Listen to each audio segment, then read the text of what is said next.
start our agenda. I call the third committee to order. Dear colleagues, the agenda for this meeting has been distributed. Could I invite you to adopt the agenda?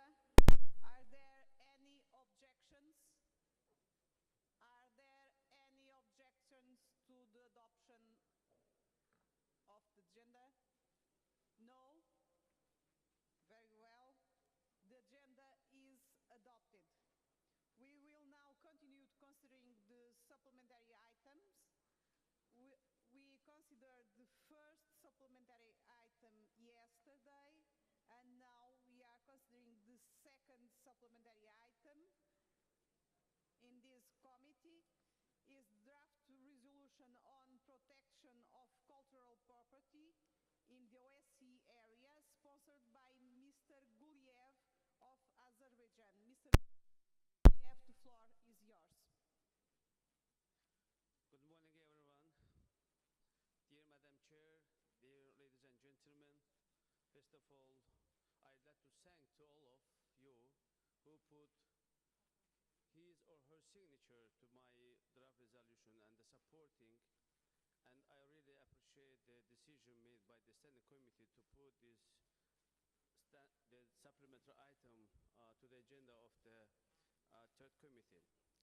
Dear colleagues, the draft resolution that I am proposing today has raised many critical issues that we all firmly believe as right in terms of protecting the properties which bear cultural heritage and values for others under any circumstances.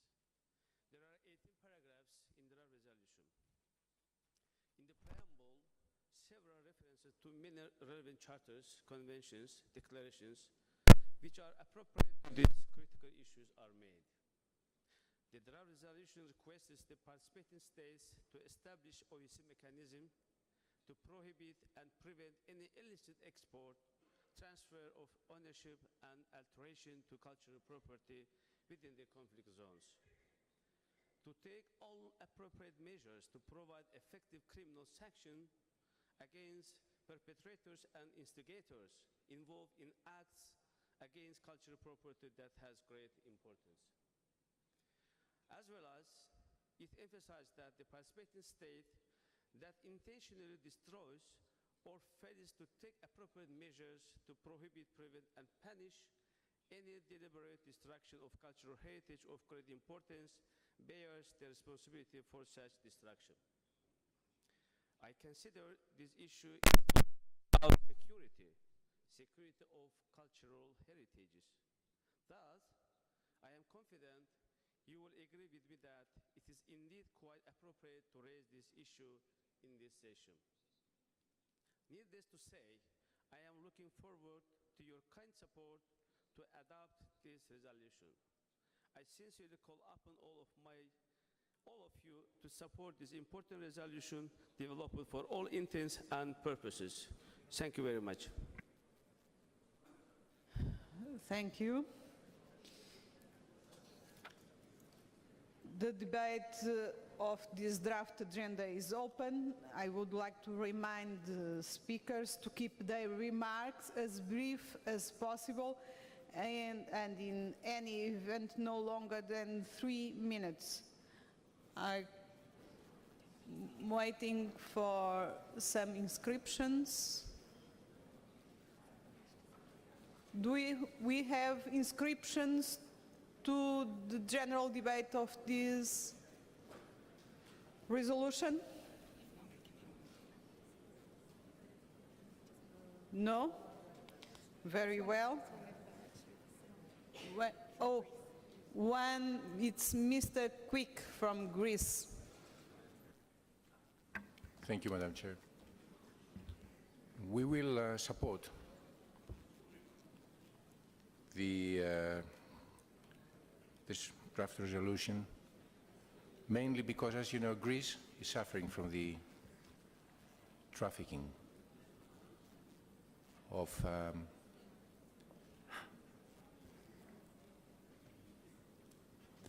I'm talking about the Malbus of Parthenon, first of all. And we are not the only country. It's also Italy, it's also Egypt. So I will support, Madam. Thank you. Thank you very much. 10 amendments have been tabled to this draft resolution. I shall allow all the proposers of amendments to speak for a maximum of 1 minute. I shall then allow the same time to an opponent of the amendment, and I shall then ask the sponsor of the draft resolution for his opinion before putting the amendment to the vote. I call now Mr. Gagamian of Armenia to propose Amendment 1. Mr. Gagamian. Уважаемые коллеги, в целом армянская делегация поддерживает проект резолюции и считает его очень актуальным и своевременным. Одновременно у нас есть поправки, которые разве что актуализируют проект резолюции. В частности, мы предлагаем в первый пункт в другой редакции, в основе которой, конечно, пункт, который заложен автором резолюции. Задача лишь в том, что в 1976 году был принят Международный пакт об экономических, социальных и культурных правах ООН. Вот этот пакт актуализирует все те задачи и вопросы, которые заключены в первом пункте на основании резолюций, принятых в 1906-1907 году. Я думаю, это еще более обогатит проект резолюции. Спасибо.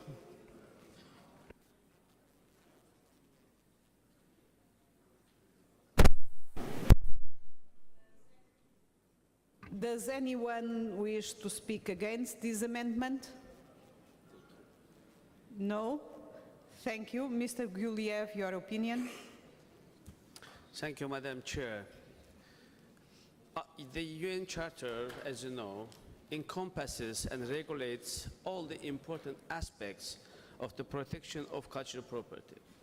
We intentionally didn't make reference to other legal or political documents because the list would be very long. And we wish to keep the resolution concise and strictly related to the subject on consideration. This is why I would be object this amendment. Thank you. Now I'm going to put this amendment to the vote. Those who vote in favor, please raise your cards. Votes in favor of this amendment, please raise your cards.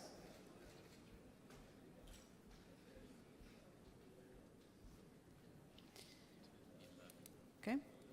Those who vote against this amendment, please raise your cards.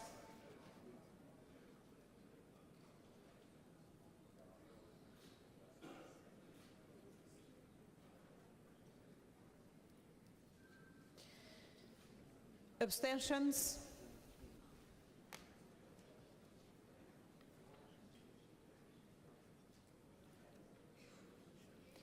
We have 11 votes in favor, 20 against, and 11 abstentions. The amendment is defeated. Amendment number 2, I call Mr. Gagamian of Armenia to propose this amendment. Это новая веха, когда ссылками на то, что резолюция длинная, поправка отклоняется. Ссылки на соответствующие документы ООН совершенно неуместны, потому что, как мы знаем, Организация Объединенных Наций была основана в 1945 году, а в основном проекте резолюции есть ссылки на документы 1905-1907 года. Наша вторая поправка опять-таки исходит из подлинных интересов защиты культурных ценностей, которые я, как уже упомянул, в 1966 году ООН рассмотрела, и лишь спустя 10 лет за неимением лучшего документа эта резолюция, этот пакт был принят. Спасибо большое.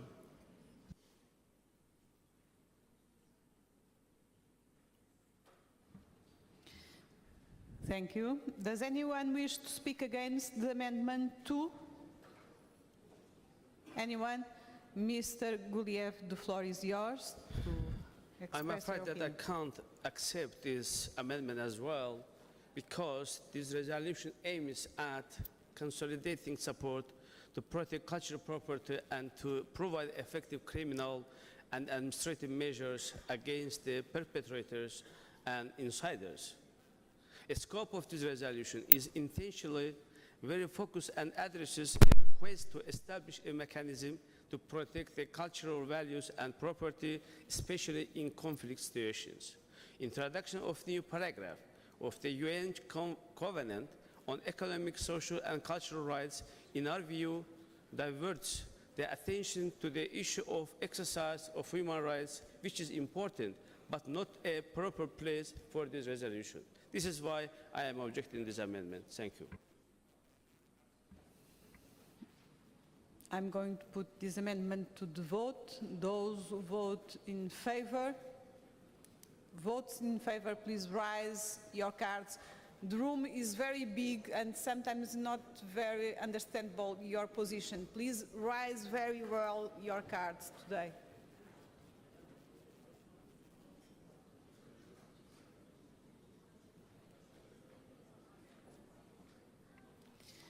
Votes against, please raise your cards.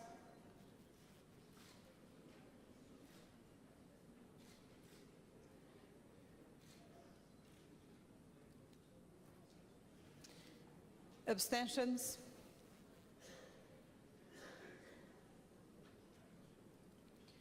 We have 9 votes in favor, 26 against, 13 abstentions. The amendment is defeated. Amendment number 3, I call Mr. Gagamian of Armenia to propose this amendment. К сожалению, складывается впечатление, что некоторые из наших коллег голосуют механически. По той простой причине, что вносимая нами поправка, она была дополнением к тому, что это уже есть. Дополнением к тому. То есть основной пункт, он абсолютно не умалялся. Это было плюс к тому. То есть, говоря по-русски, маслом кашу не испортишь. Но, видимо, здесь опять давлеют не интересы сохранности культурного наследия, а элементарная конъюнктура. Спасибо.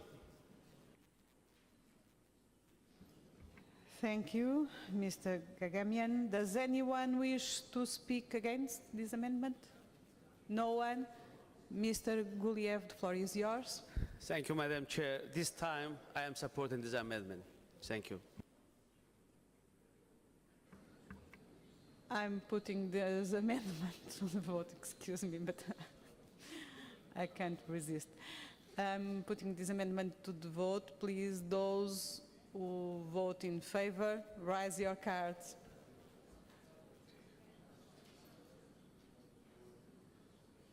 It's very expressive, this votation. Those who vote against? Those who vote against? Anyone? Abstentions? The amendment is adopted. Amendment number 4, I call Mr. I don't call Mr. Adianian from Cyprus. I call Mr. Fitis from Cyprus to Thank you, Madam. propose Good amendment. morning to everybody. We wish that emphasis be placed on geopolitical aims behind the destruction of cultural heritage on conflict situations and in areas under military occupation. Suffering the continuing occupation of a part of its territory, Cyprus has been witnessing the systematic destruction and pillage of cultural and religious monuments and artifacts, and of an unestimable value of these areas. The government and the Church of Cyprus have launched a long legal campaign for the repatriation of rooted treasures with few but significant results today. These mostly pertain to mosaics and icons from Greek Orthodox churches, many of which have been converted to museums, bars, cafeterias, and stables. Thank you very much. Thank you. Does anyone wish to speak against this amendment? Anyone? Mr. Guliev, the floor is yours. Thank you, Madam Chair. Yes, it is really good amendment. I do support this amendment, and I'd like to ask my colleagues to support this amendment as well. Thank you. I'm putting this amendment to the vote. Those who vote in favor, please raise your cards. It's expressive, you don't need to count. Those who vote against, I'm seeing someone that have voted in favor. Those who vote against, abstentions, the amendment is adopted. Amendment number 5, I call again Mr. Fitis to propose this amendment. Thank you, Madam Chair. We would wish a more complete text which, in addition to prevention, focuses on the need for enhanced efforts towards the return of national treasures to the state owner. Last April, the European Parliament strengthened pertinent EU legislation by adopting a resolution on the return of cultural objects unlawfully removed from the territory of a member state.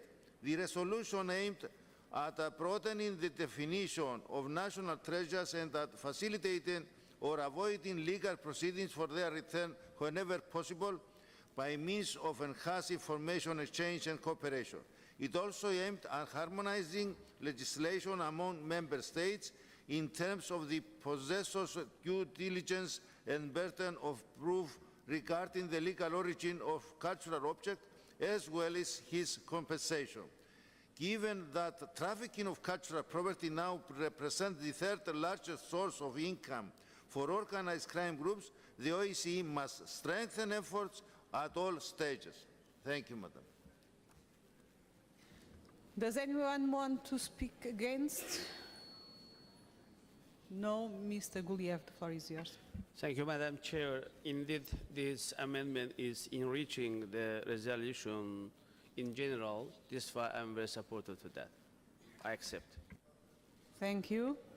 I'm putting this amendment to the vote. Those who vote in favor, please raise your cards.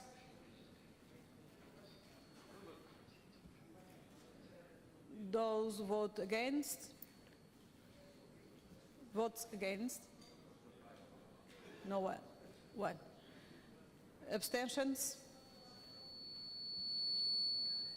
The amendment is adopted. Amendment number 6, Mr. Gagamian of Armenia. Floor is yours. Мы очень актуально считаем 13-й пункт, чтобы несколько более конкретизировать, всего 3 слова добавляем. Принять все надлежащие меры на своих территориях. Я думаю, что эта поправка, она очень своевременна, ибо от общих задач, установочных задач, объективно востребованных задач несколько конкретизирует. Спасибо.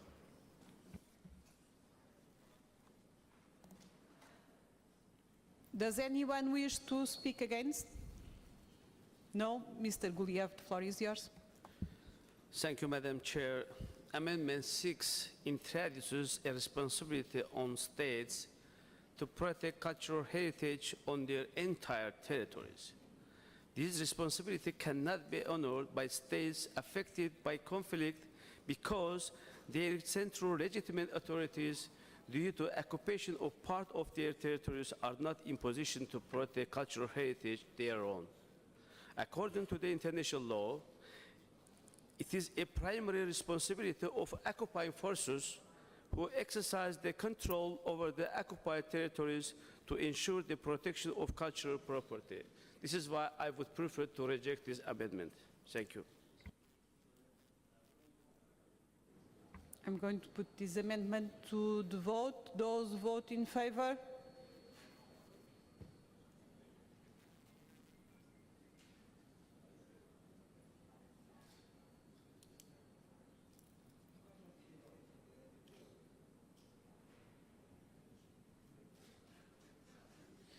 Those vote against?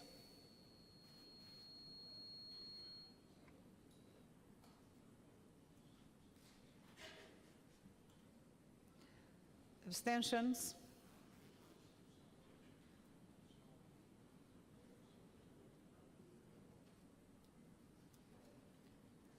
Fourteen votes in favor, 18 against, 9 abstentions. The amendment is defeated. I call again Mr. Gagamian of Armenia to propose the amendment 7.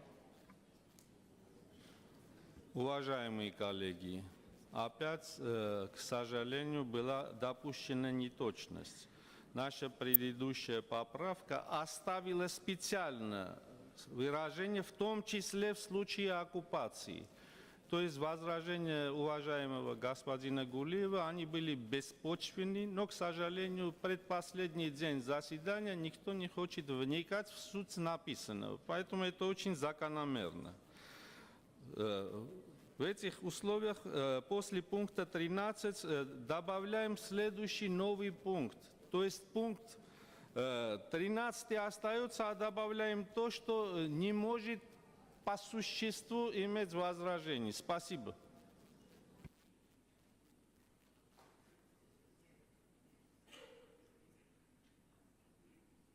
Thank you. Does anyone wish to speak against? No. Mr. Guliev, the floor is yours. Thank you, Madam Chair. Of course, I can understand the concern of my colleague from Armenia, but I think the colleagues, the distinguished members of parliament, is quite aware about all these amendments and the essence of the resolution. This is why I'm really grateful for the supporting the idea of being in line with that intention. But talking about the amendment number 7, I think it is good amendment, and I support this idea, and I have no objection to that. Thank you. Does anyone wish to speak again? I'm going to put this amendment to the vote. Those who vote in favor?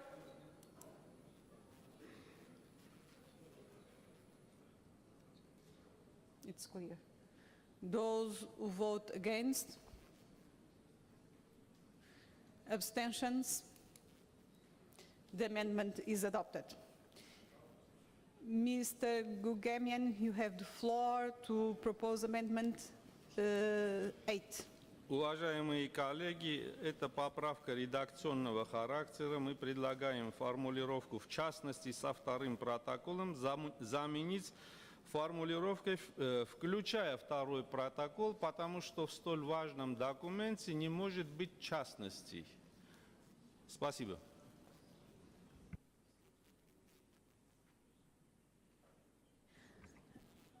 Does anyone wish to speak against? No? Mr. Guliev, the floor is yours. I really appreciate that our Armenian colleagues did a lot and they worked very hardly on the draft resolution and they made appropriate amendment. And this amendment also is welcomed by me, and I think I support this initiative. Thank you. Thank you. I'm going to put this amendment to the vote. Those who vote in favor? Votes in favor, please raise your card. It's clear. Votes against? Abstentions? The amendment number 8 is adopted. Amendment number 9, I call again Mr. Gegamian of Armenia to present this amendment. Мы считаем, что предлагаемая поправка имеет принципиальный характер. Принципиальный с той точки зрения, чтобы объективно судить о состоянии защиты культурных ценностей, надо иметь всесторонний доступ для изучения на местах истинного положения дел. Поэтому нам кажется, что эта поправка получит всемирное одобрение, в том числе и со стороны наших азербайджанских коллег. Мы обе стороны заинтересованы в инвентаризации состояния дел с защитой культурных памятников. И эта поправка поможет сделать этот процесс более транспарентным, более всеобъемлющим. Спасибо.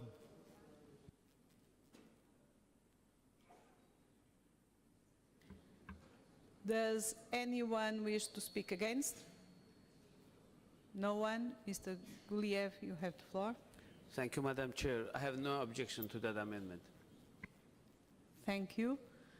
I'm going to put this amendment to the vote. Those vote in favor?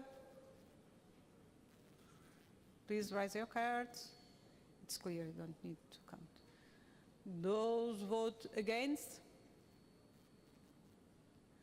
Abstentions? The amendment number 9 is adopted. I call Mr. Gegamian again to propose amendment 10.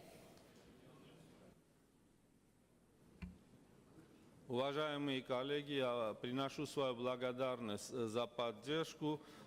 Поправка номер 10, она в принципе носит скорее редакционный характер, а содержательность в том, что если задействовать имеющиеся механизмы, призванные осуществлять контроль и защиту культурных ценностей, культурного наследия, то создание новых механизмов это будет смахивать на то, что у семи нянек дитя без глазу. Прошу поддержать. Спасибо.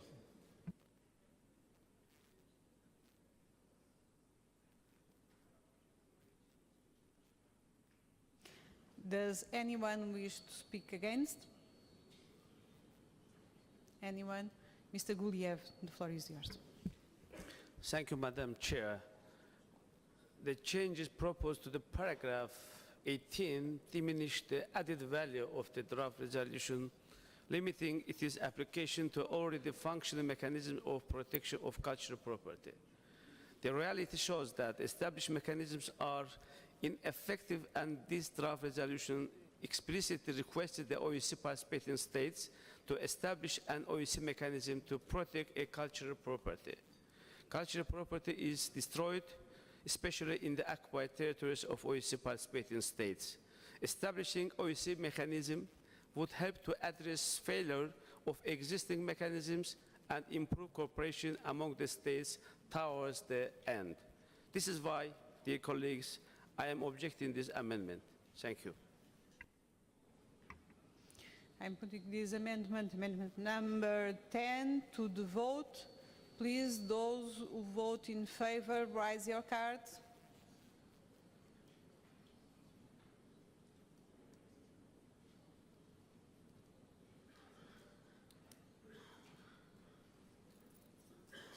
Those who vote against?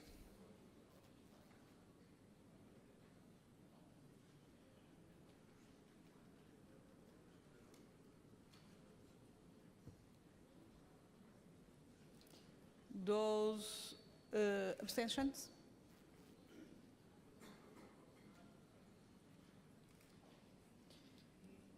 Eleven votes in favor, 31 against, 6 abstentions. The amendment is defeated. That concludes the discussion of this amendment, of this resolution. I propose that we formally now move to the vote to the draft resolution as amended. Those who vote in favor of this draft resolution, please raise your cards.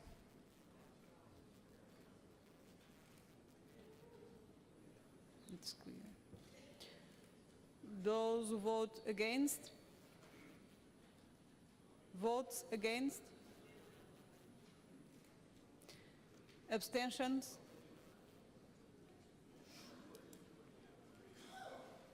This resolution is adopted. Congratulations, Mr. Gouvier.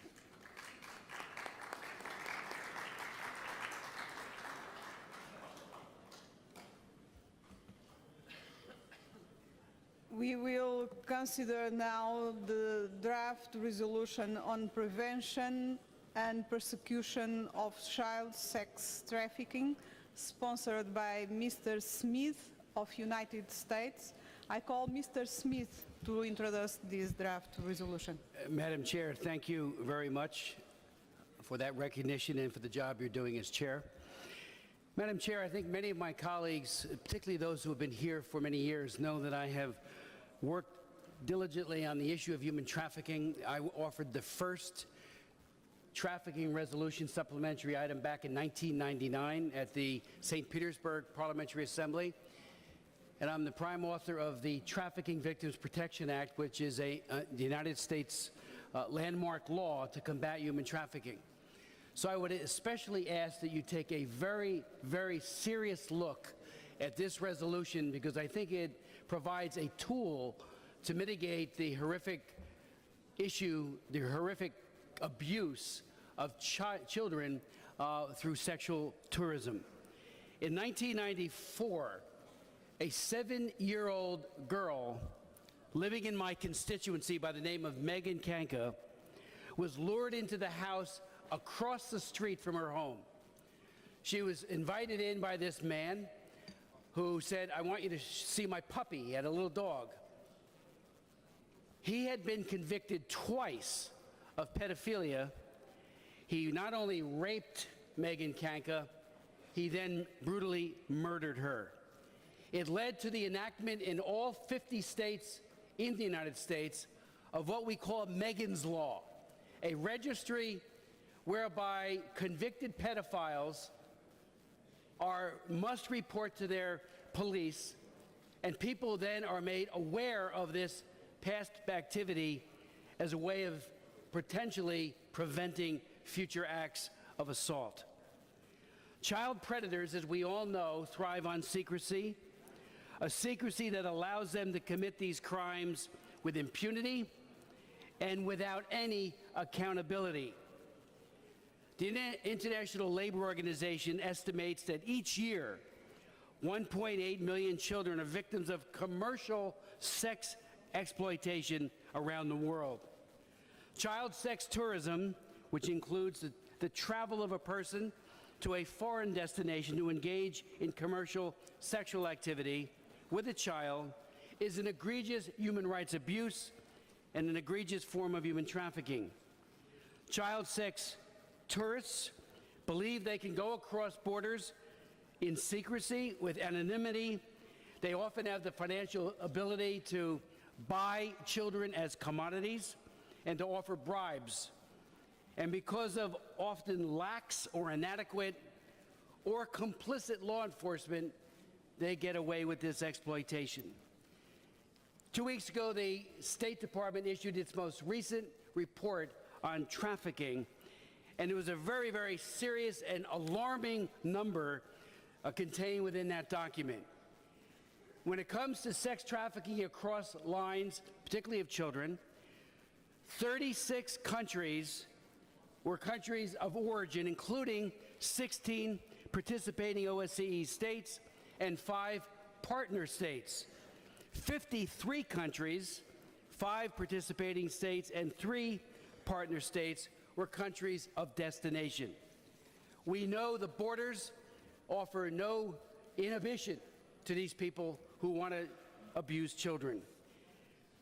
In May, just a few weeks ago, the House of Representatives passed a new bill that I introduced called the International Megan's Law. And what that legislation does, it will notice each and every one of your countries if a child sex predator convicted plans on traveling to your nation. We don't block it, we give you notice So you can either watch that individual, or individuals could very often they travel in groups, packs, or you can deny them a visa. We found to our shock that each year about 4,500 convicted pedophiles in the United States get passports to travel. Our passports are good for 10 years, so by extension or extrapolation, we're talking about 45,000 or so convicted pedophiles who are hopping on planes to go and abuse children in other countries. I know that Europe increasingly is focusing on this issue. A few weeks ago, the International Center for Missing and Exploited Children hosted a conference in Belgium that was attended by many OSCE states, including Hungary, the Netherlands, Luxembourg, Poland, Norway, Spain, and Switzerland.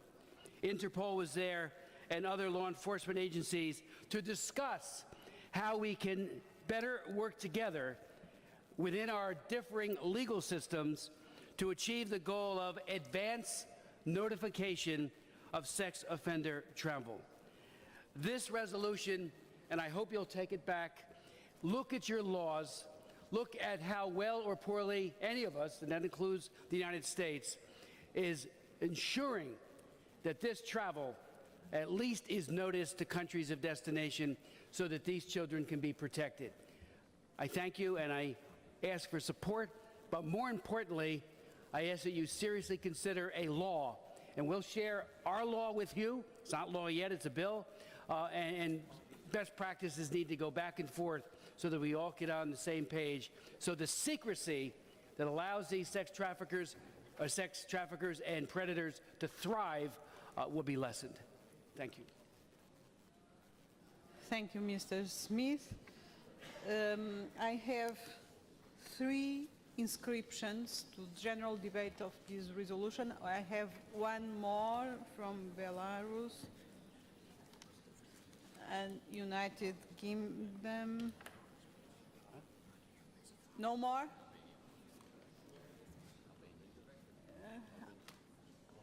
I'm not seeing. Albania? It's Albania. Albania. Okay, thank you. I need glasses to see better. Okay, anyone more? France? I have one inscription of Mr. Malte. Mr. Demili. Okay? Okay. I'll give the floor to Mr. Malte from Canada to the first speech about this. Merci, Madame la Resolution. Présidente. Dans un premier temps, j'aimerais rappeler à mes collègues ici qu'aujourd'hui, nous célébrons notre fête nationale du Canada, 147 ans de fondation, et ça dans une paix parfaite avec les individus, nos voisins. Je voudrais sincèrement féliciter M. Smith pour les nombreuses années qu'il a consacrées au dossier de la traite de personnes et continue à le faire, à titre de représentant spécial de l'Association parlementaire de l'OSCE, et ce depuis 2004. Le Canada s'est engagé à lutter contre la traite des enfants, des fins sexuelles, et à déployer des efforts tant sur son territoire qu'à l'international pour prévenir ce crime et intenter des poursuites judiciaires. Nous sommes heureux de l'adoption en décembre 2013 de l'agenda du plan d'action de l'OSCE pour lutter contre la traite des êtres humains afin de modifier le plan d'action de 2003 en fonction de la situation actuelle. Le Canada a mis en place plusieurs mesures et des projets de loi ont été récemment présentés et adoptés afin de protéger les victimes de la traite des personnes à des fins sexuelles.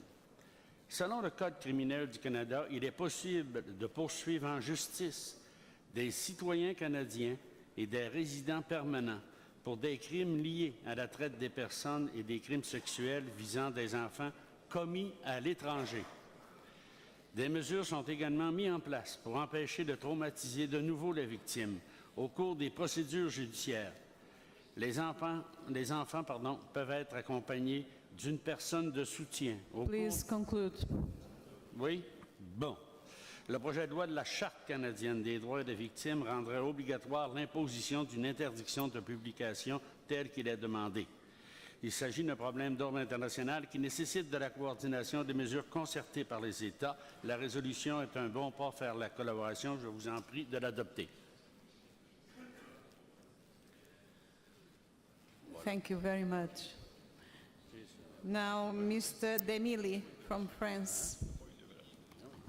Merci Madame la Présidente. Cette résolution soulève un problème particulièrement tragique, celui de l'abus sexuel des enfants, contraire à la dignité humaine. Malgré une meilleure prise de conscience, le tourisme sexuel impliquant des enfants s'est considérablement amplifié ces dernières années. Le développement rapide du tourisme et de l'industrie des voyages, ainsi bien sûr que des nouvelles technologies, facilitent ce dramatique phénomène. L'Europe est concernée à double titre en tant que région d'origine et de destination des touristes délinquants sexuels. Selon les estimations de l'UNICEF, chaque année, des millions d'enfants dans le monde sont soumis à des pratiques sexuelles à des fins commerciales. Le tourisme sexuel impliquant des enfants est aujourd'hui un phénomène mondial qui se déplace rapidement, n'épargnant personne ni aucun pays. De nombreux cas d'abus commis sur des enfants restent tus. Sur ce point, l'information et la sensibilisation du public et des professionnels qui travaillent avec les enfants me paraît donc primordiale.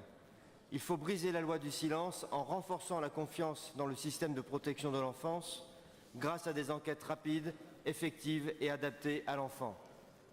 En parler dans cette Assemblée est une petite étape pour briser ce silence. Le plan d'action de l'OSCE de 2003 et de 2005 pour la lutte contre la traite des êtres humains ne doit pas rester lettre morte. Il faut collecter des données sur ce sujet, il faut promouvoir la sensibilisation, il faut inviter les États membres à ratifier le protocole additionnel à la Convention des Nations Unies contre la criminalité transnationale organisée, visant à prévenir, réprimer et punir la traite des personnes, en particulier des femmes et des enfants. Et enfin, il faut mener un débat approfondi sur nos systèmes de signalement et de poursuite judiciaire afin de protéger plus efficacement les enfants.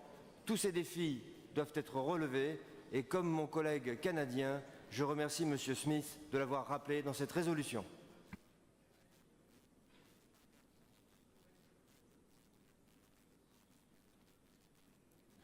Thank you, Mrs. Moradova from Azerbaijan. The floor is yours.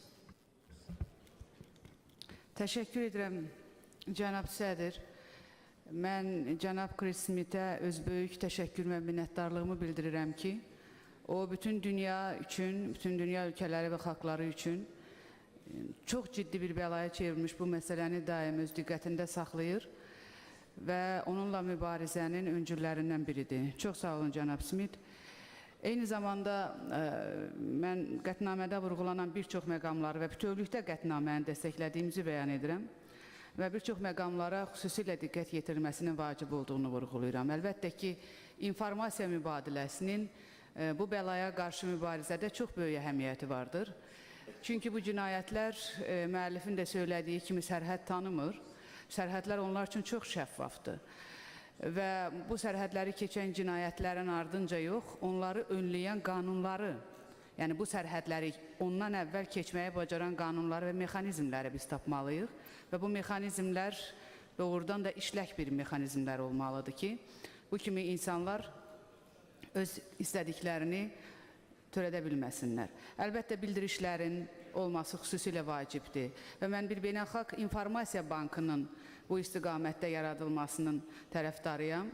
Çünki bütün ölkələrdə, o ölkələrdəki rejimlərin xarakterindən, cinayətlərin səviyyəsindən asılı olmayaraq ümumi bir qayda qəbul olunmalıdır. Ən azı bir ATƏT regionuna daxil olan ölkələr çünki hər hansı ölkədə belə cinayətkarlar varsa, onların haqqında informasiya vahid bankda cəmləşsin və bütün ölkələrdə səfərlər zamanı, sərhədlər keçidi zamanı, təyyarə biletləri alan zaman, ən müxtəlif adlarla bu sərhədləri keçən zaman o insanlar saxlanılsın və bəli, hətta o ölkədə cinayət törətmədiyi halda belə həmin ölkənin qanunları ilə onu ittiham etmək mümkün olsun. Eyni zamanda mən onu da vurğulamaq istəyirəm ki, konfliktlər olan regionlarda bu cür halların baş verməsi riskləri daha çoxdur. Xüsusilə qeyri-qanuni miqrantların, baş verən münaqişələrdən öz ölkəsini tərk edən insanların, öz ölkəsində bütün yaşamaq imkanlarından məhrum olan insanların, uşaqlarının və qadınların belə risklərə üzləşmə ehtimalı çoxdur. Ona görə də mən bu qətnaməni dəstəkləyərək əlavə yeni mexanizmlərin yaradılması istiqamətində təkliflərin də ortaya qoyulmasının tərəfdarıyam və mən arzu edirəm ki, bu sessiya başa çatdıqdan sonra bu bizim qəbul edəcəyimiz Bakı Deklarasiyasının tərkib hissəsi olan bu qətnamənin bəndləri hər bir ölkədə həm maarifləndirmə istiqamətində işlərə daxil edilsin, həm də bu mexanizmlərin işlək olması üçün ciddi addımlar atılsın. Təşəkkür edirəm, biz bu qətnaməni dəstəkləyəcəyik. Thank you, Mr. Senko from Belarus. Спасибо, госпожа председатель. Уважаемые коллеги, Беларусь с трибуны ООН в 2005 году выдвинула резолюцию по борьбе с торговлей людьми, которая впоследствии легла в основу глобального плана действий в этом направлении. И предложенный господином Кристофером Смитом проект резолюции вызывает у нас в этом контексте полное понимание и одобрение. Пользуясь случаем, хотел бы выразить слова признательности господину Смиту за его настойчивые и последовательные усилия в борьбе с торговлей людьми. Спасибо. Thank you, Mr. Dubois from United Kingdom. Thank you, Madam Chairman, and thank you to Mr. Christopher Smith for all his work and his consistent work on this subject, which I know we all here are grateful for. I'm sure he'd also agree that it was indeed voluntary bodies and non-government organizations that first put this issue on the political agenda decades ago, and they still play an important role in helping victims and victims' resettlement. And Mr. Smith's resolution today that he has tabled will continue to build on the work started decades ago and working to support also voluntary organizations and, importantly, parliaments and governments across OCSE borders, because as other delegates have mentioned, that these traffickers recognize no borders. I'm proud to say that the UK has a good record, but as we know and as we can see from this resolution, there is still much more to be done, and it has our wholehearted support. Thank you, and I have an inscription from the Albanian delegation. I think it's Mr. Selami. I think you got it right, and I thank you for that, Madam Chair.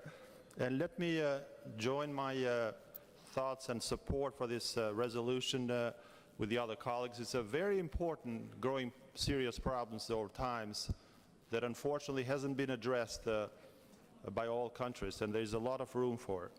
My special thanks go to Mr. Smith, which has a long-standing and great record on this issue, and to this very comprehensive, eloquent, and effective way how to address this problem. Recommendations and proposals here present a concrete step how to tackle this important issue of prevention and persecution of child sex trafficking. So I extend my full support and urge the other colleagues to endorse this draft resolution as a serious step in addressing this important issue. Thank you. Thank you. And now I give the floor to Mr. Smith to his brief remarks, very brief. I ask you for that. Thank you, Madam Chair. First of all, I want to thank my colleagues. This is a team effort. Somebody once said that if you say you don't have the time, you haven't stated a fact, you've stated a priority. We need to make combating human trafficking in all of its ugly manifestations more of a priority in each and every one of our legislatures, congresses, and parliaments. When we make it a priority, when law enforcement goes after those who are engaged in these hideous crimes, there are results. Just a couple of days ago, there was a huge bust in the United States by the FBI working with some 400 law enforcement agencies. 168 children were liberated from child traffickers. 281 pimps were arrested. And under our law, the law that I wrote in 2000, and then many state laws that parallel that, they can get up to life imprisonment for this kind of gross exploitation. The idea of advanced notification, Madam Chair, will have a chilling effect.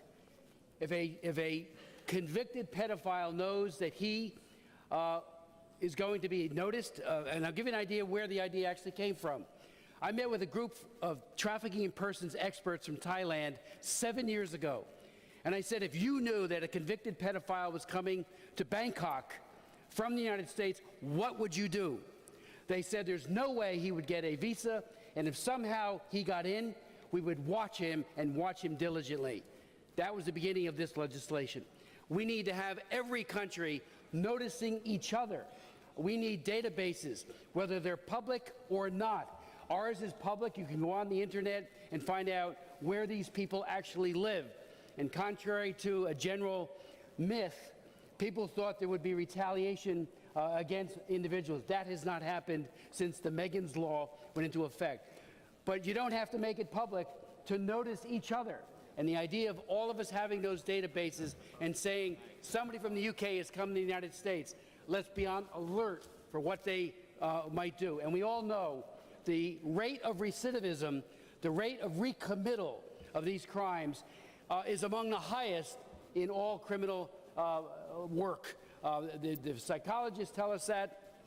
Law enforcement people tell us that. So again, my sincerest hope is that you will go back and look at your own law and try to see, like we are doing right now, if we can begin noticing each other when individuals travel. Again, secrecy is the greatest enabler of these individuals. All of us can end that secrecy and in the process protect vulnerable children. Thank you, Madam Chair. And thank you to all of those who spoke a few moments ago. Your words were very eloquent. Thank you. This concludes the debate about this resolution. And now I move to the discussion about the 4 amendments that have been tabled. I call Mr. Fittis to propose Amendment 1. Thank you, Madam Chair. We firstly congratulate and thanks to Mr. Christopher Smith for his passion and his hard work. Thank you, Mr. Smith. A new paragraph 3 is inserted by us, and the rationale is the following. We wish that emphasis be placed on increasing threats children are facing due to their insufficient control online chat and social networking. According to UN estimates, over 900,000 pedophiles lurk on the internet daily in order to solicit minors, and over 4 million web pages are involved with child pornography. Victims of child pornography circuits have reached 120,000 today, while profits from this activity are estimated to $35 billion per year. Other forms of sexual abuse and exploitation range from bullying and victim stigmatization to rape, which may also be connected to solicitation for drugs and drugs trafficking. It is therefore essential that appropriate domestic legislation be adopted to sufficiently deter existing and/or potential offenders. It is also crucial that the OECD enhances the human dimension of its cybersecurity-related activity, particularly regarding children. Thank you, Madam. Thank you. Does anyone wish to speak against this amendment? No. Mr. Smith, the floor is yours. Thank you, Madam Chair. I thank Mr. Phidias for his amendment. I think it's a very strong and important addition to the resolution. The internet is being used, and is being used every single day to advertise children and women as commodities. And when law enforcement has looked at and sought to hold people to account for the misuse of the internet, convictions have occurred. Recently, we had the World Cup Football Classic in my state. Law enforcement went to Backpage and several other internet postings and preemptively stopped the buying and selling of women. And there were a lot of people a lot of women especially, who were protected because of that kind of proactive work. So, and the nexus with pornography, it couldn't be more clear. So it's a very, very good amendment. Thank you for it. Thank you.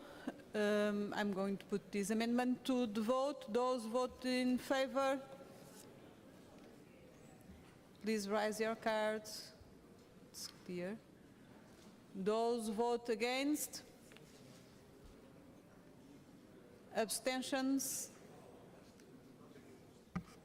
not against, not abstention, anything. Okay, I understand.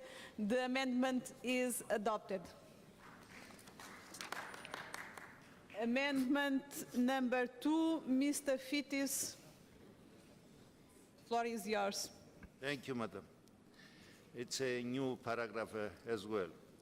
We believe that a paragraph should be included that stresses the crucial importance of protecting and further consolidating the fundamental rights and freedoms of children of any status, including refugees and migrant children, as well as disabled children. Moreover, we deem important that violence against children at all times and in all its forms, as is the case of violence against women, including domestic maltreatment and sexual abuse, as well as forced prostitution, be pointed at as some of the most widespread human rights violations in the EC area. States must enhance efforts towards bringing national legislation in line with pertinent international instruments, namely the UN Convention on the Rights of the Child and in optional protocols, the Convention of the Protection of Children Against Sexual Exploitation and Abuse of the Council of Europe, Lanzarote Convention, and so forth. Thank you, Madam. Thank you. Does anyone wish to speak against this amendment? No. I'm going to put this amendment to the vote. Excuse me, Mr. Smith, you have the floor to... Thank you. Again, I want to thank the gentleman from Cyprus for his very constructive amendment. And I think the key word in the amendment is effective, or key words, effective protection against all forms of violence and exploitation. Paper promises are not enough. There must be implementation of good law that protects children, and that's why, again, I hope that the overall resolution will be taken very seriously by our colleagues, and I thank him for his amendment. Thank you. I'm going to put this amendment to the vote. Those who vote in favor? It's clear. Those who vote against? Abstentions? The amendment is adopted. Amendment number 3, I call Mrs. Alimova of Russia to propose this amendment. Разрешите выразить признательность господину Смиту за предоставленную возможность обсудить эту животрепещущую тему, которая не может оставить равнодушным любого здравомыслящего человека мирового сообщества. Очень хорошо подготовлена резолюция, но тем не менее. В пункте 14 с целью улучшить редакцию пункта мы предлагаем заменить слова «оказывать государствам-участникам инструктивную помощь по передовой практике» на «призвать государства-участников к обмену передовыми практиками». Выражение «инструктивную помощь» похоже на слово «выдавать инструкции», что, на наш взгляд, было бы не совсем верным. Поэтому мы предложили более практичную формулировку. Спасибо.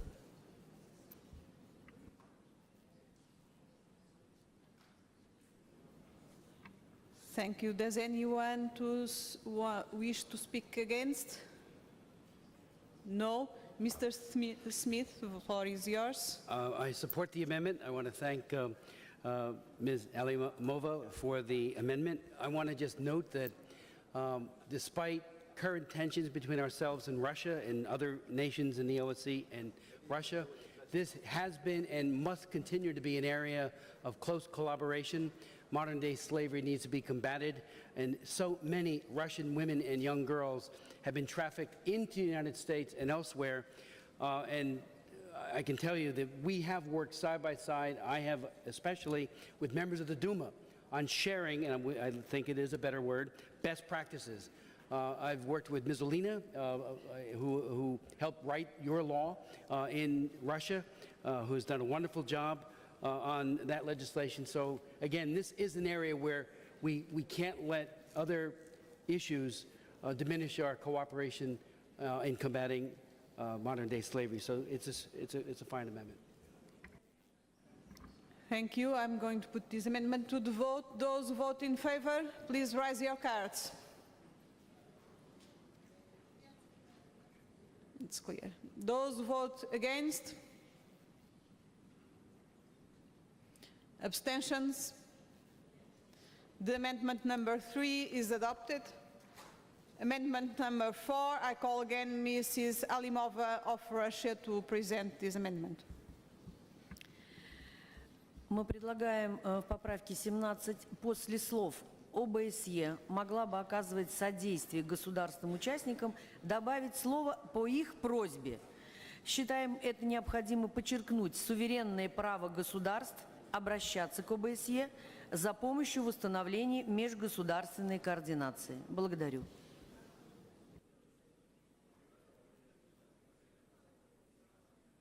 Thank you. Does anyone wish to speak against this amendment? No. Mr. Smith, the floor is yours.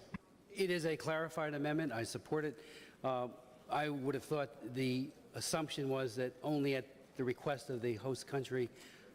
So I think it just makes clearer that countries should invite that kind of expertise that can be provided to assist. So I support the amendment. I'm going to put this amendment to the vote, amendment number 4. Those who vote in favor, raise your cards. It's clear. Those who vote against? Abstentions? The amendment is adopted. That concludes the discussion of amendments. Thank you. I propose that we now formally move to vote the draft resolution. Please, those who vote this draft resolution in favor, raise your cards. It's clear. Those who vote against? Those who vote against? No one. Abstentions? The amendment is adopted. Congratulations, Mr. Smith. Now we are going to the 4th supplementary item. I will consider the resolution on the situation of refugees in OSCE area. As I am the sponsor of this supplementary item, I will hand share to the Vice Chair, Mr. Kukologlu, to take the share of this item. Thank you, Madam Chair. Now I call on Ms. Santosh to introduce the draft resolution on the situation of refugees in the OSCE area. Ms. Santosh, you have the floor. As all of you understand, I'm very stressed with the time of this meeting, and I will be very brief in my presentation. In June 21st was celebrated another World Refugee Day. And celebration of this day have brought us a very black statistic. More than 51 million people were forcibly displaced at the end of 2013. 6 million more than in the end of 2012. And for the first time in the post-war Second War era, we exceeded 15 million people. 50 million people. A drama without limits and a challenge for all of us. We are talking about millions of people each year fleeing of conflicts, persecution, famine, and poverty. People leave their family, their friends, and their homeland in search of a refugee.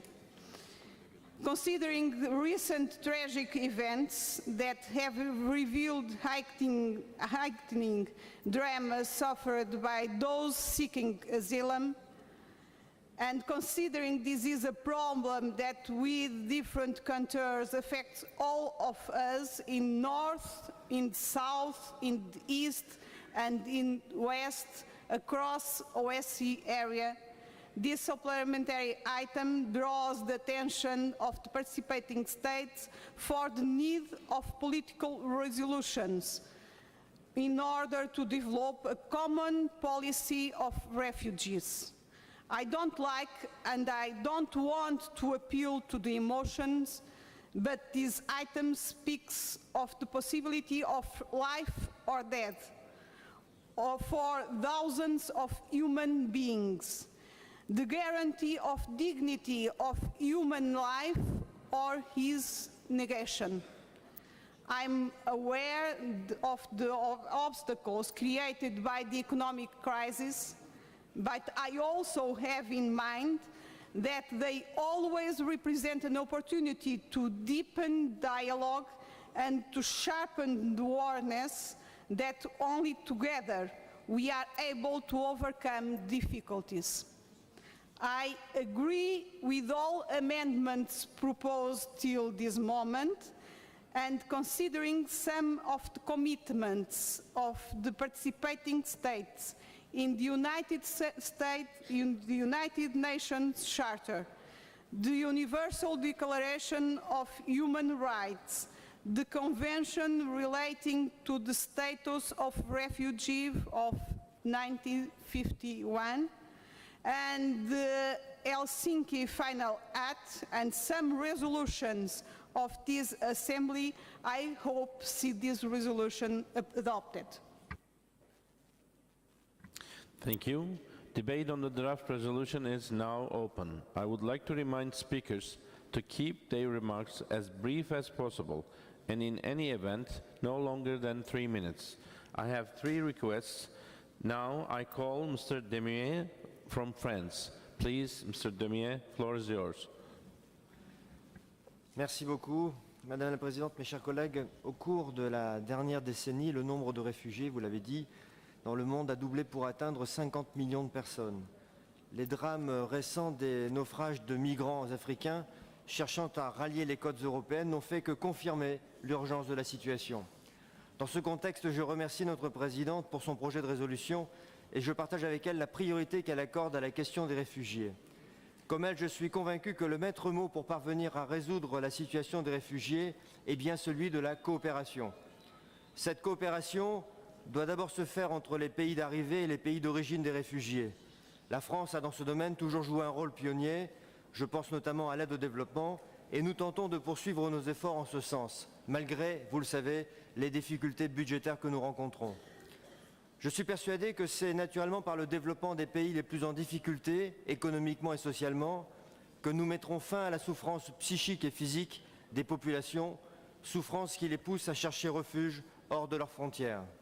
Il faut effectivement prendre le mal à la racine en cherchant à améliorer les conditions de vie dans les pays d'origine, mais ne négligeons pas la question de l'intégration des réfugiés dans nos pays. Et sur ce point, beaucoup de pays européens sont en retard. Si l'OSCE se doit d'encourager les États membres à améliorer leur politique d'accueil des réfugiés, n'oublions pas toutefois que c'est à chaque État individuellement de prendre ses responsabilités en fonction de ses moyens et de ses contraintes nationales.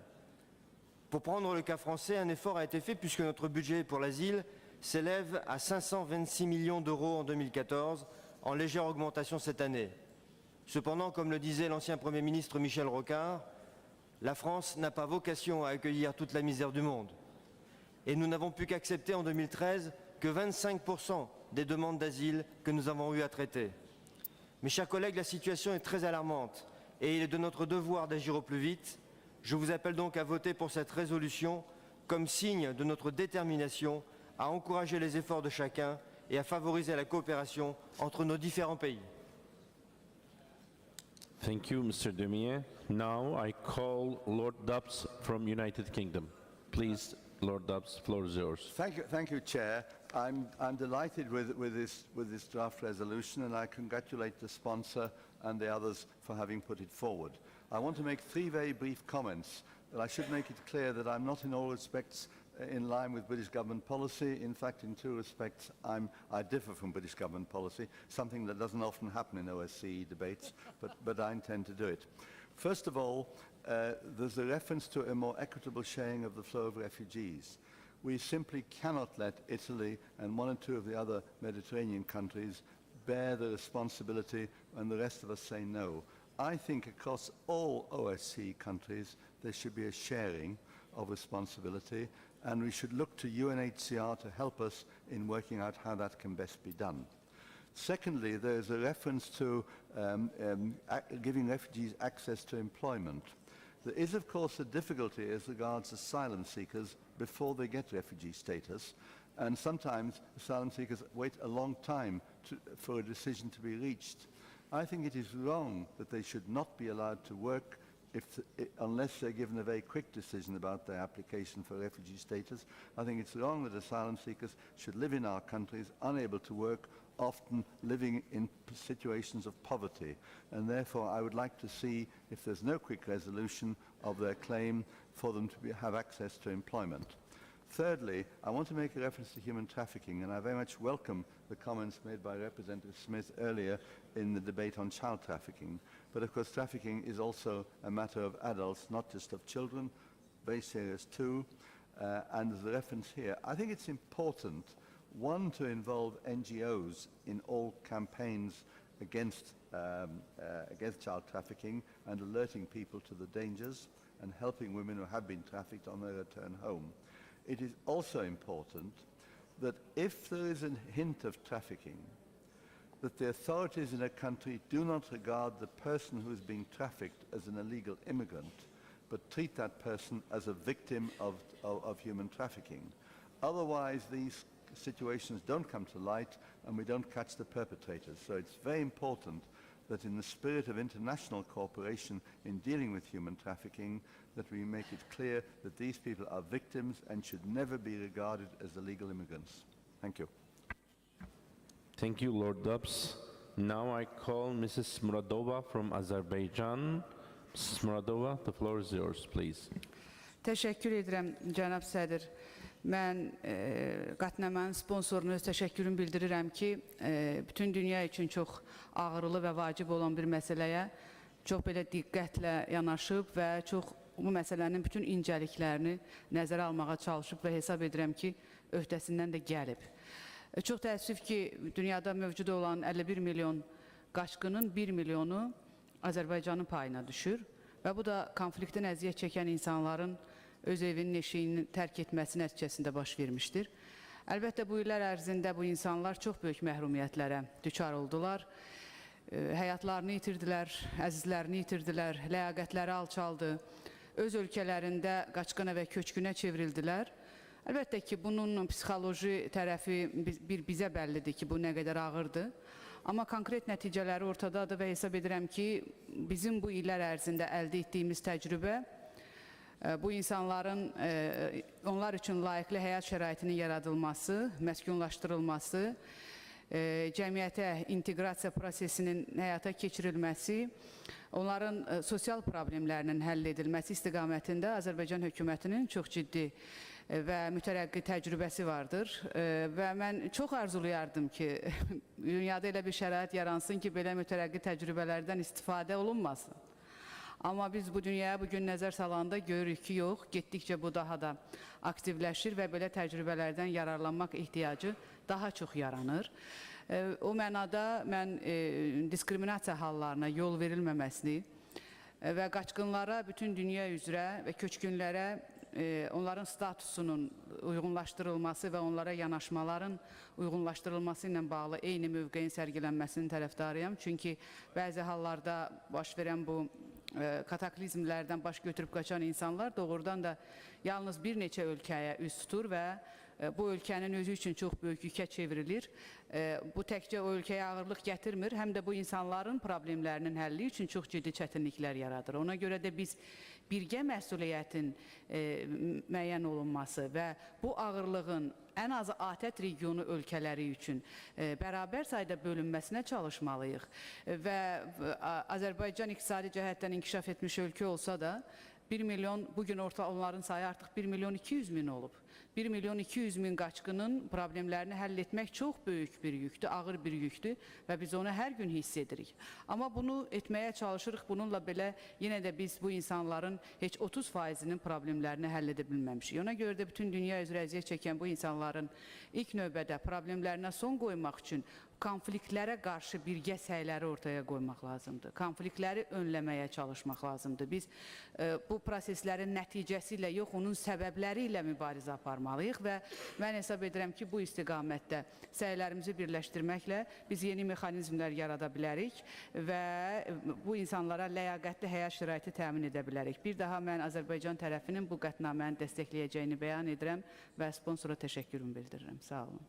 Thank you, Mrs. Muradova. Now I call Ms. Santosh to respond to the debate.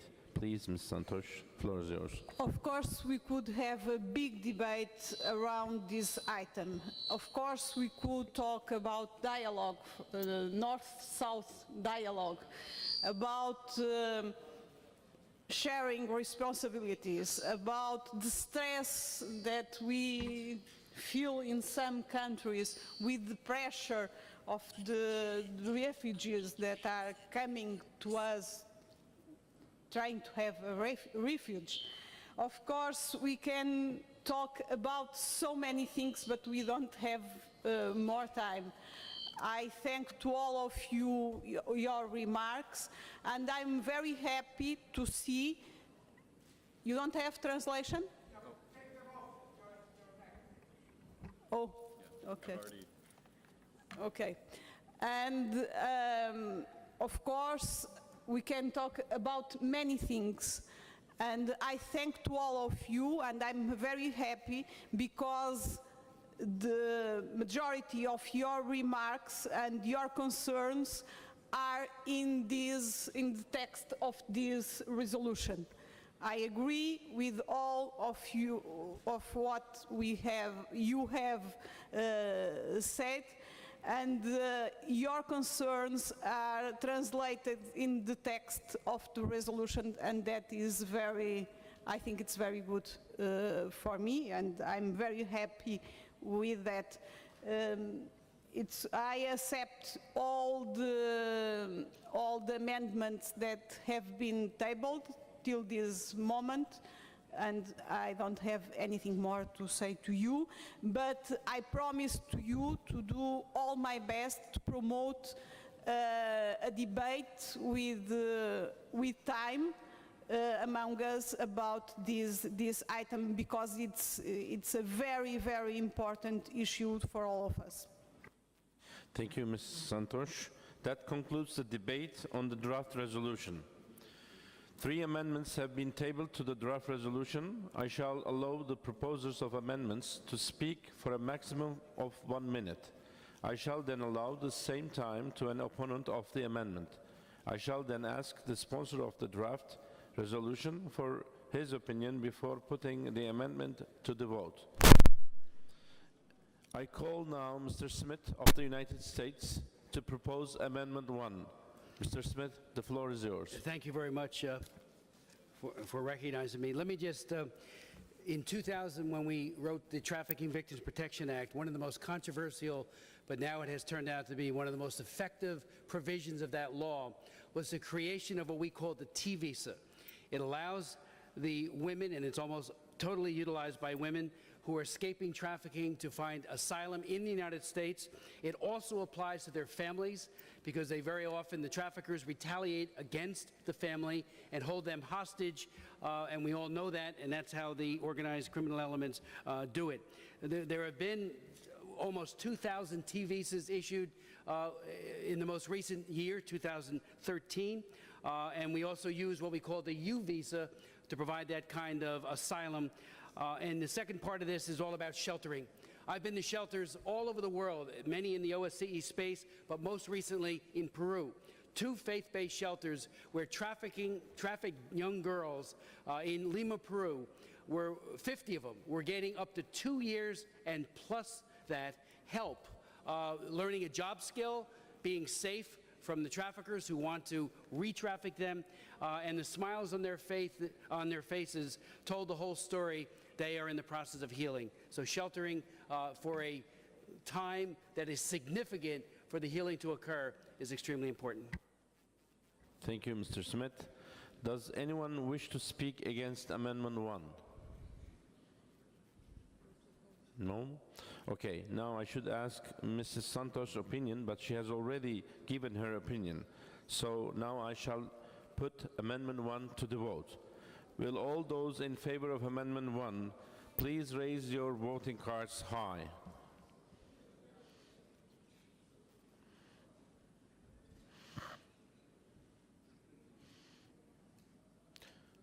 Okay, thank you. All those against, please raise your voting cards high.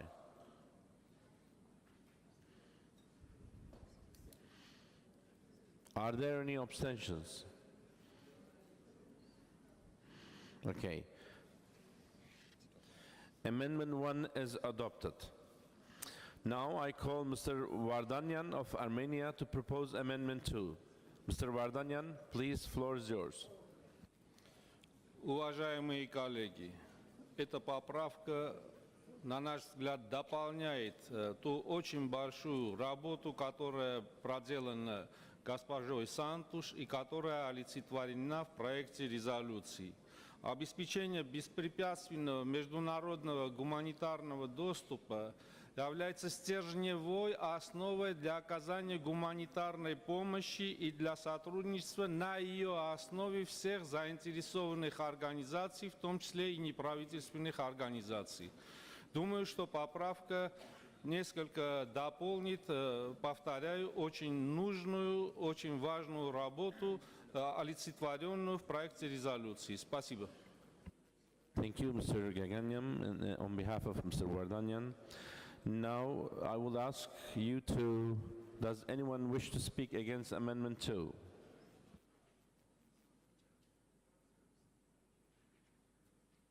Okay, I'm not going to ask Ms. Santosh again. Now I shall put the Amendment 2 to the vote. All those in favor of Amendment 2, please raise your voting cards high.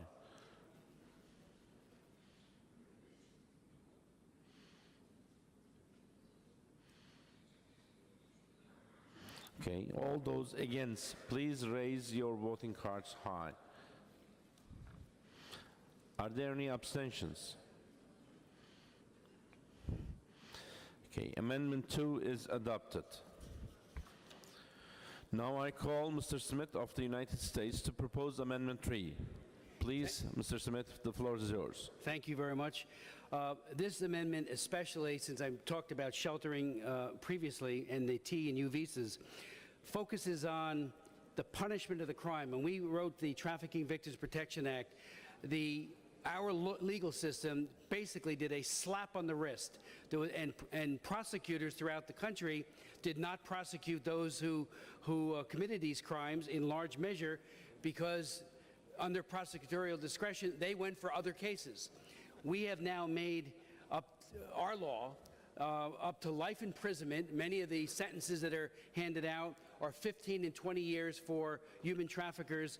We also added a confiscation of the ill-begotten gains of trafficking, the boats, the villas, the bank accounts, as part of our legislation. So again, there needs to be a strengthening of the punishment of the traffickers. Finally, in our law, we ensured that the victims, and this was a sea change, a change in our law, are not prosecuted, that they are seen as victims and not perpetrators of the crime.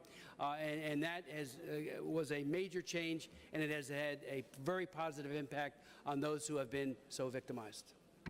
Thank you, Mr. Smith. Does anyone wish to speak against Amendment 3? Okay, thank you. I'm not going to ask Ms. Santosh's opinion because she has already given. Now I shall put the Amendment 3 to the vote. All those in favor of Amendment 3, please raise your voting cards.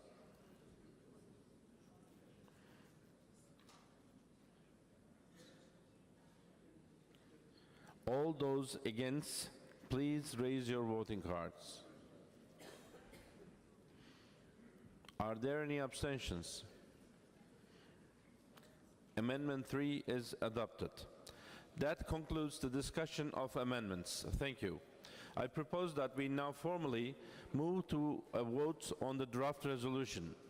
Would those in favor of adopting the draft resolution please raise your voting cards?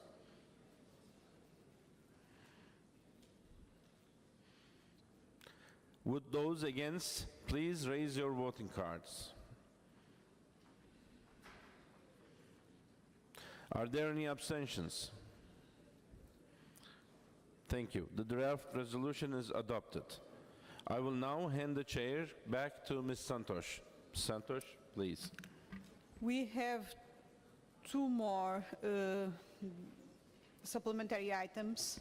I appeal to all of you to a very criterious use of time in the debate of these items. We have very few minutes.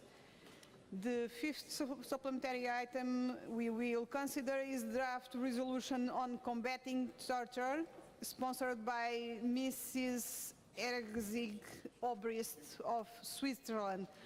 I call Mr. Ergzig. The floor is yours. Vielen Dank, Frau Präsidentin, liebe Kolleginnen und Kollegen.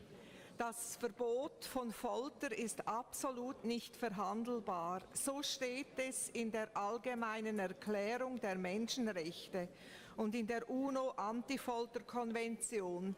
Alle 57 OSZE-Mitgliedstaaten haben diese Antifolterkonvention ratifiziert. Die OSZE-Mitgliedstaaten haben sich außerdem auf Ministerebene verschiedentlich dazu verpflichtet, die Folter und andere grausame, unmenschliche und erniedrigende Behandlung und Strafe zu verbieten. Diese Resolution ist ganz bewusst relativ kurz ausgefallen. Darin werden die essentiellen Elemente bei der Folterbekämpfung zusammengefasst und die OSZE-Mitgliedstaaten an ihre Verpflichtung erinnert. Die wichtigsten Elemente sind: Die Mitgliedstaaten werden an die Absolutheit des Folterverbots erinnert und ermahnt, dieses zu respektieren. Die wichtigsten Entscheidungen der OSZE bezüglich der Folterbekämpfung werden aufgelistet. Die OSZE-Mitgliedstaaten werden daran erinnert, ihren Verpflichtungen, die sie eingegangen sind, nachzukommen. Die OSZE-Mitgliedstaaten werden aufgefordert, das Fakultativprotokoll zum Übereinkommen gegen Folter und andere grausame, unmenschliche oder erniedrigende Behandlung oder Strafe zu ratifizieren. Zum jetzigen Zeitpunkt haben erst 37 OSZE-Mitgliedstaaten das Zusatzprotokoll unterzeichnet. Die OSZE-Mitgliedstaaten sollen Folter ahnden und bestrafen. Gleichzeitig sollen die Präventionsmechanismen zur Verhinderung von Folter auf nationaler Ebene als auch auf OSZE-Ebene gestärkt werden. Die Feldmissionen der OSZE und das Büro für demokratische Institutionen und Menschenrechte sollen für den Kampf gegen Folter und andere grausame, unmenschliche oder erniedrigende Behandlung oder Strafe eingespannt werden. Ich bitte Sie hier, diese zu unterstützen und danke Ihnen dafür. Thank you. I have one inscription for debate. Mr. Smith, I ask you for use very short time. I'll be very short and express my strong support for the resolution and underscore the importance of helping those who have already been tortured. I wrote a law called the Torture Victims Relief Act that provides money both domestically and internationally to torture victims centers. We have some excellent centers, one in Minnesota, where individuals who have suffered, obviously, the psychological and physical aspects of torture get help. PTSD, post-traumatic stress disorder, is a very real and ongoing consequence of torture. And thankfully, there are means by which these people who have been tortured can get help. We have in the United States, mostly through our asylum, some 500,000 people who were tortured somewhere in the world who got asylum in the U.S. 500,000, 500,000. So these torture centers, while they're not large enough to reach all of those people, do employ best practices in dealing with the nightmares and all of the trauma that goes with torture. But again, I support the resolution. And again, torture victims relief centers globally make a huge difference in helping victims recover.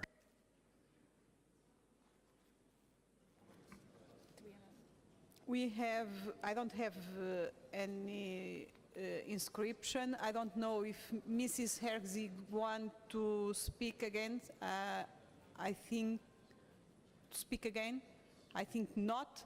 We are moving to discussion of the amendments to this draft resolution.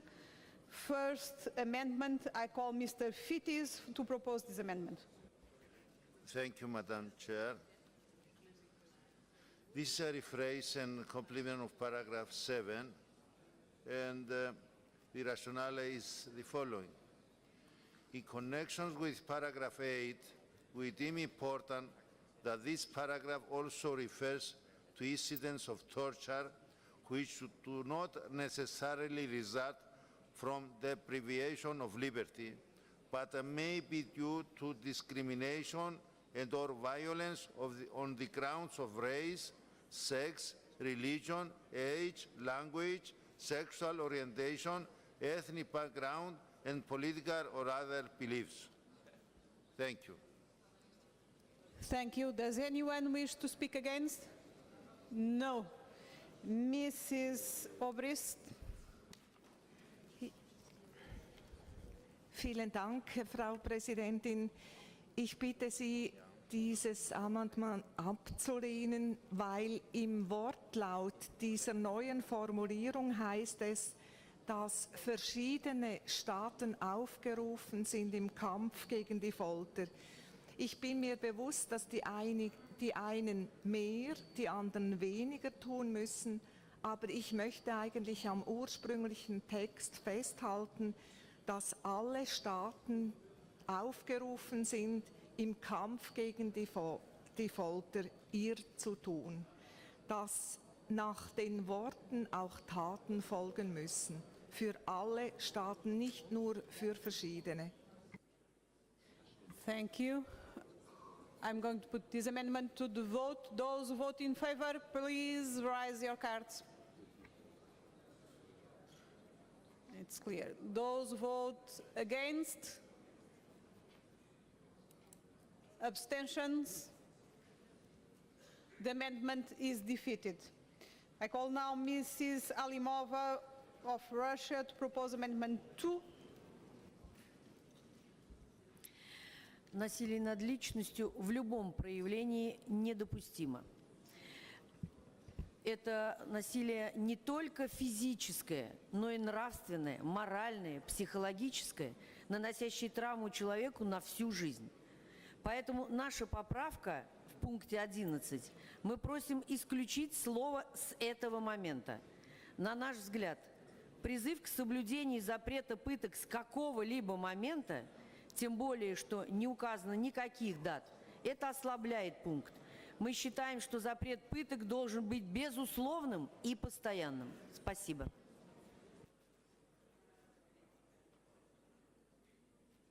Thank you. We have one inscription from United Kingdom to speak against. Thank you, Madam Chairman. To remove the word immediately, however questionable the crafting of the amendment is, would be ridiculous because it is non-negotiable torture, and to remove the word immediate suggests that we are being tolerant of it at this instance. I'm going now to put this amendment to the vote. Excuse me, Mr. Erzig, Mrs. Erzig, your opinion, please. Ja, ich werde diesen Antrag auch ablehnen und schließe mich dem englischen Antrag an. Thank you. I'm going now to put this amendment to the vote. Those vote in favor, please raise your cards. Votes against? Abstentions? The amendment is defeated. Amendment number 3, I call again Mrs. Alimova of Russia to propose this amendment. Мы предлагаем в пункте 20 после слов «опубликовать эту информацию» добавить «по требованию государств-участников». Считаем, что такая информация может публиковаться только по просьбе государств. Благодарю. Thank you. Does anyone wish to speak against? No. Mrs. Erzig, your opinion? Ja, ich bitte Sie, diesen Antrag abzulehnen. Wir haben in den letzten 2 Tagen immer wieder davon gesprochen, wie wichtig Zivilgesellschaften sind, dass man sie ernst nehmen muss. Und gerade im Menschenrechtsbereich, gerade auch wenn es um Folter geht, haben diese NGOs eine ganz wichtige Funktion, nämlich die Menschenrechte zu dokumentieren und öffentlich zu machen. Dass die Öffentlichmachung nicht nur auf Verlangen der Staaten passiert, sondern dass das auch nationenübergreifend öffentlich gemacht werden kann. Deshalb möchte ich am Text der Resolution festhalten. Thank you. I'm going now to put this amendment to the vote. Those vote in favor? Votes against? Abstentions? The amendment is defeated. This concludes the discussion of amendments.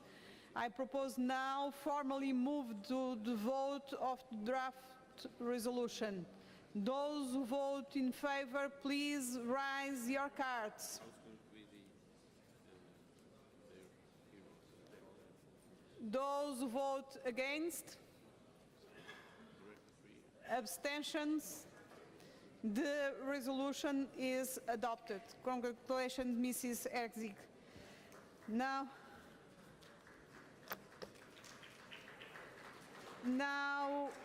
we are moving to discuss the 6th supplementary item.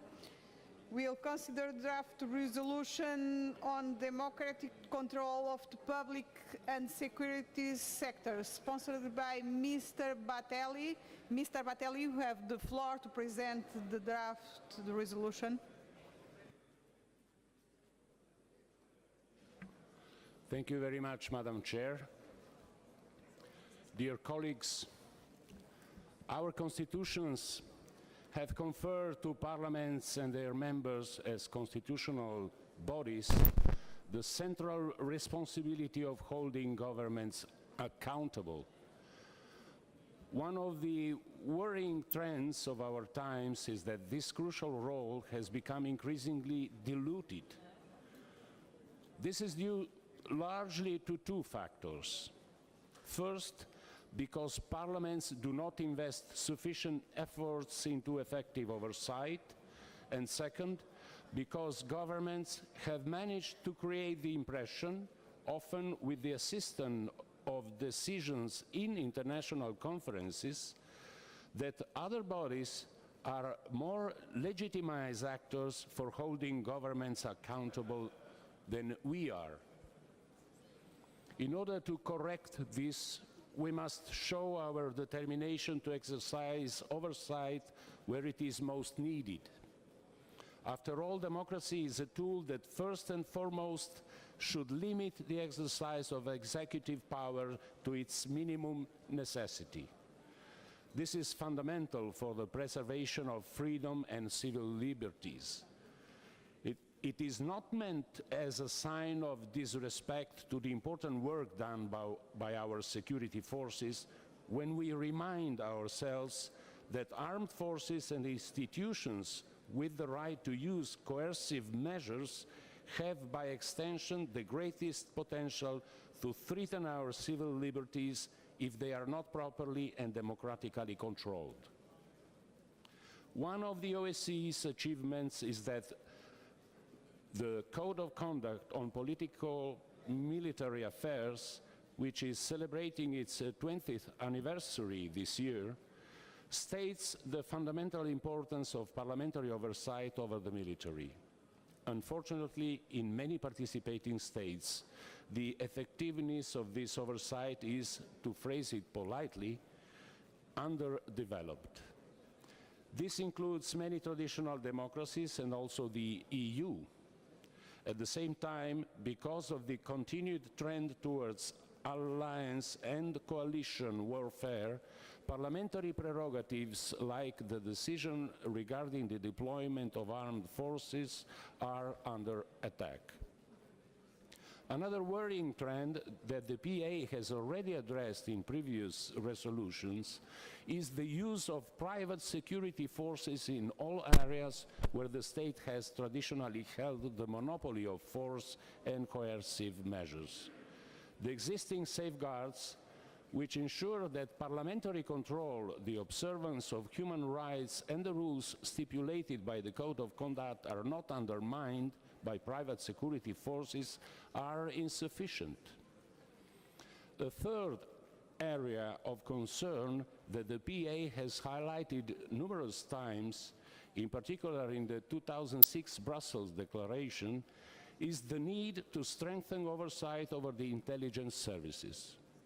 We have sadly witnessed that modern technological developments increase the possibilities for a massive limitation of citizens' rights and serious threats to parliamentary oversight.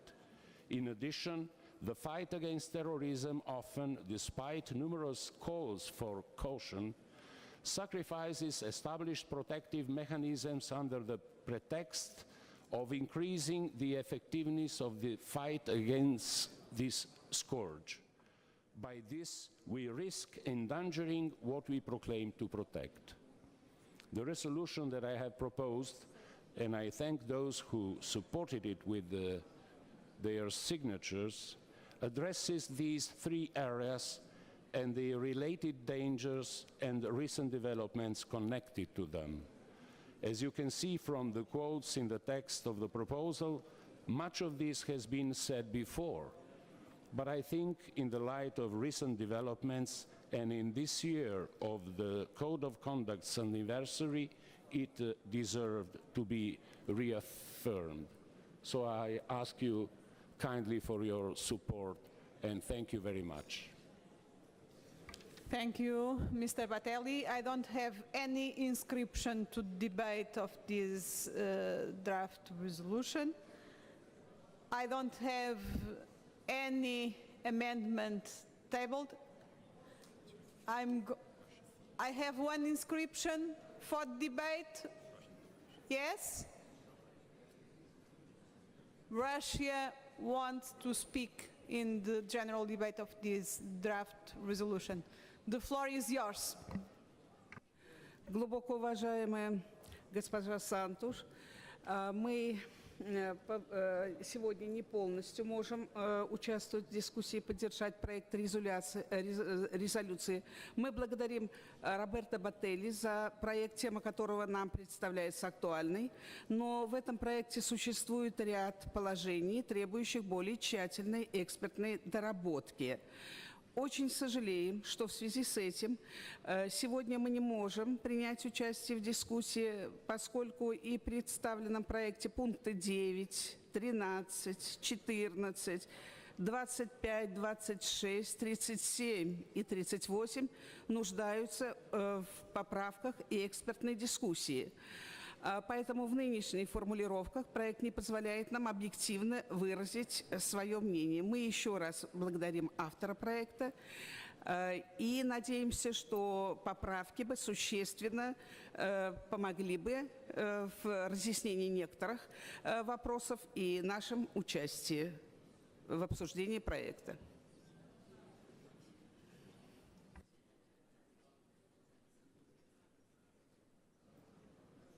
Does anyone wish to speak? No? Mr. Batelli, the floor is yours to respond to the debate. Thank you, Madam Chair.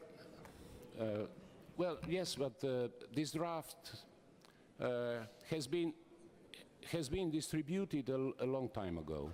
It was one of the first to be delivered to all the delegations, so there was time to produce amendments and to try to change it or whatever.